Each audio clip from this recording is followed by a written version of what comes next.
मुझे अभी पता चला कि हमारी यूनिवर्सिटी अब कई एमओयू साइन कर रही है इंडिया की यूनिवर्सिटी से। So we are replacing all the Chinese students जो यहाँ आते थे with Indian students who will be coming.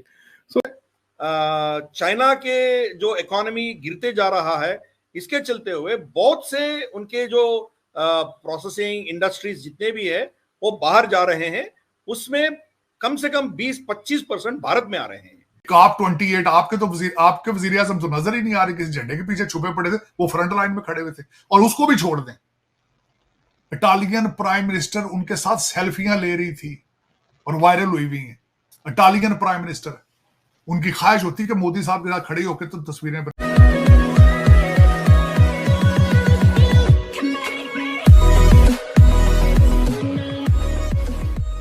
नमस्कार दोस्तों, देखिए यहाँ पर हर सिचुएशन में अभी चाइना को जो टक्कर देने की बात हो रही थी उसके रिजल्ट्स हम थोड़े थोड़े मिलते हुए दिख रहे हैं। हालांकि ऐसा नहीं कि अभी मिल रहे हैं, कई महीनों से हमको ये रिजल्ट्स मिलना शुरू हो गए थे। जैसे कि एप्पल ने अपना पूरा मैन्युफैक्चरिंग चाइना से हटाकर 2025 तक इंडिया के अंदर शिफ्ट कर देना है। ठीक है, यहाँ पर पूरा का पूरा वो कर देंगे।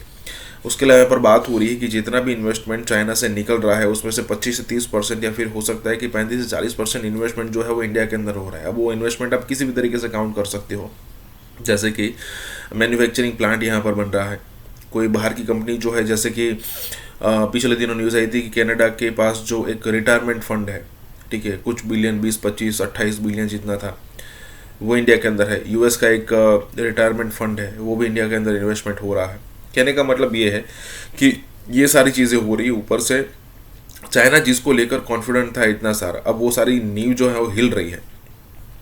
मतलब कभी भी कोलैप्स हो सकता है चाइना का, लेकिन यहाँ पर शुरुआत हो चुकी है। और देखिए मतलब बिलियंस में इन्वेस्टमेंट आ रहा है, जो कि बहुत पॉजिटिव बात है। इसी के साथ ये वीडियो शुरू करते हैं। The bigger issue is global geopolitics, और इंडिया की बहुत ज़रूरत है अमेरिका को in many ways. For example, मुझे अभी पता चला कि हमारी यूनिवर्सिटी अब कई एमओयू साइन कर रही है इंडिया की यूनिवर्सिटी से। So we are replacing all the Chinese students जो यहाँ आते थे with Indian students who will be coming. So there is a lot of need from India, technology की, स्किल्ड लेबर, डॉक्टर्स, इंजीनियर्स। फिर India खरीद भी रहा है मिलियंस ऑफ डॉलर्स के हथियार। अगर इंडिया को रशिया की डिपेंडेंस से हटा देते हैं तो फिर इंडिया 40-50 बिलियन डॉलर के हद तक हथियार शायद खरीद सके every year. So there is a lot of this, plus India के लिए America is the biggest trading partner. तकरीबन अब 120 बिलियन डॉलर तक ट्रेड हो गया। So it's an important. China के जो इकोनॉमी गिरते जा रहा है, इसके चलते हुए बहुत से उनके जो प्रोसेसिंग इंडस्ट्रीज जितने भी है वो बाहर जा रहे हैं। उसमें कम से कम 20-25% भारत में आ रहे हैं। पहले फर्स्ट वेव जो था वो वियतनाम चला गया, दूसरा वेव थाईलैंड, कंबोडिया, फिर ताइवान, फिलीपींस जिसमें गया। अब बचा नहीं है, वो उधर जाने का कोई स्कोप नहीं है, भारत में आएंगे। जैसे फॉक्सकॉम आया, फिर टेस्ला आ रहा है। बाकी भारत की सरकार ने यह भी डिसीजन लिया था कि आपके जो लैपटॉप्स, डेस्कटॉप्स, जितने भी आपके जो पैनल्स हैं, ये सब इंपोर्ट करना बंद करना है, चाइना से नहीं आना है, भारत में बनाना है। अब तो खैर उनको 2-3 महीने का मोहलत दिया है, मगर जनवरी 1 से या फरवरी से वो बैन लागू हो जाएगा, मतलब भारत में बनना वो भी शुरू हो जाएगा। तो धीरे धीरे से आप देखिए हर चीज में भारत ने एक बेस बना दिया। अब बेस में 2-3 और मुद्दे आप जोड़ के देखिए। अब पिछले साल 2022 और 23 फाइनेंशियल ईयर में भारत ने 4,800 करोड़ ट्रांजैक्शंस डिजिटली किए। हमने 4,800 करोड़ डिजिटल ट्रांजैक्शन, चाहे वो 10 रुपए का हो या 10 करोड़ का हो, डिजिटल ट्रांजैक्शंस हमने किया है। भारत, सब भारतीय मिलकर इतना किए हैं। हमारे नेक्स्ट कॉम्पिटिटर जो है चाइना, 1,800 करोड़ ट्रांजैक्शंस किया है। मतलब 3,000 करोड़ ट्रांजैक्शन चाइना से बढ़ के हमने किया है। बल्कि मैंने आज देखा बीजेपी के टिकटों में मुसलमान के कैंडिडेट जीते हैं बीजेपी की टिकटें लेकर।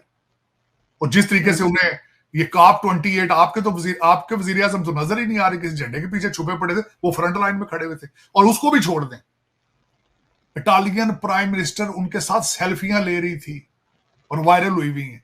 इटालियन प्राइम मिनिस्टर, उनकी ख्वाहिश होती है कि मोदी साहब के साथ खड़े होकर तो तस्वीरें बनाएं। तो उनको अब क्या जरूरत है कि मुसलमानों को छेड़ के अपना एक और कुछ स्कैंडल बना लें और कुछ तमाशा बना लें। लेकिन उसमें एक बात है, मैं जो मुझे एक गिला मैंने जो नोट किया वो ये था कि ब्लूमबर्ग ने यहाँ इसको कवरेज दी है भारत के इलेक्शन को, बीबीसी ने, अल जजीरा ने, फ्रांस 24 ने, वॉइस ऑफ अमेरिका ने, लेकिन पाकिस्तान में किसी को पता ही नहीं कि इलेक्शन ये क्या हो रहा है कि नहीं हो रहा। आप सिर्फ बॉलीवुड की मूवियां देखते हैं और सिद्धू मूसेवाले के गाने सुनते हैं, इससे आगे नहीं जा पा रहे। उनकी तरक्की भी देखें, उनके इलेक्शन प्रोसेस भी देखें, उनके कि किस तरह वो सारा कुछ कर रहे हैं। उधर नहीं जाना, लेकिन चले ये फिर आपकी मर्जी है। इस वक्त अगर देखा जाए तो आप कहीं भी किसी को भी नहीं, किसी से भी इंप्रेस नहीं है, आप अपने दुनिया में मगन है। आप चाहते हैं 7वीं सदी का इस्लाम हो, यहाँ पे गधों पे आप फिर रहे हैं और फिर रहे हैं आप गधों पे। ही हालत आपकी यही है, कौन सी कि करप्शन में आप इतने आगे जा चुके हैं कि मुझे लग रहा है कि there is no point of return. क्योंकि फॉरेन पॉलिसी पे जो असर होगा, एक ये है कि Modi is very confident at home कि the public is behind his back. जैसा कि बाइडेन जब जाते हैं, अब उनकी मुंह से बात नहीं निकलती। अगर मैं ये कहा तो अब मिशिगन हार जाऊंगा, ये कहा तो पेंसिल्वेनिया हार जाऊंगा, ये कहा तो वो हार जाऊंगा, इस तरह फंसे हुए हैं वो अटक। Prime minister Modi has no problem. He knows that the majority of the country is behind him. So that is a big advantage. Okay, he can take big steps, he can make strong commitments and fulfill those commitments because he has this government भी stable है। अब इस election से पहले खासतौर से क्योंकि कांग्रेस ने कर्नाटका में इनको हरा दिया था, there was lot of this discussion कि अगर 2024 के इलेक्शन में 3 ऑप्शंस थे, या तो मोदी को मेजॉरिटी मिल जाएगी या they will be the biggest party without majority.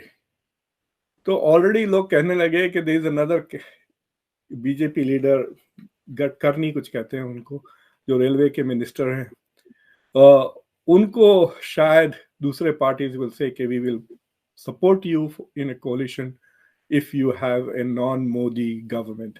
इस तरह की बातें शुरू हो गई थी। फिर तीसरी बात ये थी कि वो हार भी सकते हैं। अब वो सब खामोश हो जाएंगे सारे के सारे। मोनोपोली है एपीआईस में, एक्टिव फार्मास्यूटिकल इंग्रेडिएंट्स में। भारत ने इस साल 38 एक्टिव फार्मास्यूटिकल इंग्रेडिएंट्स भारत में बनाना शुरू किया है। मैं ये सब आपको क्यों कह रहा हूं कि आप समझ सकते हो कि तगड़ा बेस बन रहा है। इसके ऊपर से आपको छलांग मारना बहुत आसान